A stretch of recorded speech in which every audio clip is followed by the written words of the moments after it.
Au pied du mont Azama, au Japon, une station de ski huppée. Un cadre zen pour une diplomatie du G7 à première vue détendue. À première vue seulement. Eux ont décidé de parler d'une seule voix.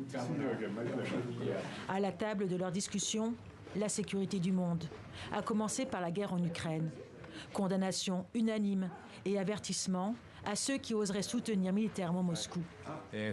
Nous avons convenu de renforcer notre coopération pour lutter contre le contournement des sanctions et la livraison d'armes à la Russie par des pays tiers. La Russie, mais aussi la Chine. Les ministres des Affaires étrangères des pays du G7 ont Pékin dans le viseur. Ils dénoncent un accroissement toujours plus grand de son arsenal nucléaire et mettent en garde le géant chinois contre une réunification forcée de Taïwan. Un destroyer américain a d'ailleurs navigué il y a quelques jours dans le détroit de l'île. Nous nous opposons fermement à toute tentative unilatérale visant à modifier le statu quo par la force ou la coercition.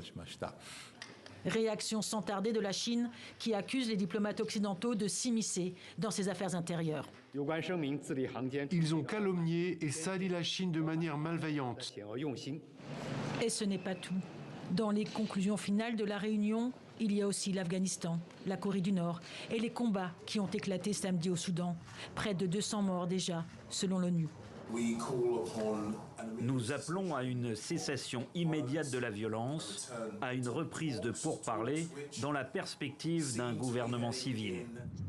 Royaume-Uni, Allemagne, États-Unis, Japon, Canada, France, Italie, tous bien alignés. Un front uni avant le sommet du G7 à Hiroshima, toujours au Japon, en mai prochain. L'ambiance devrait y être moins décontractée.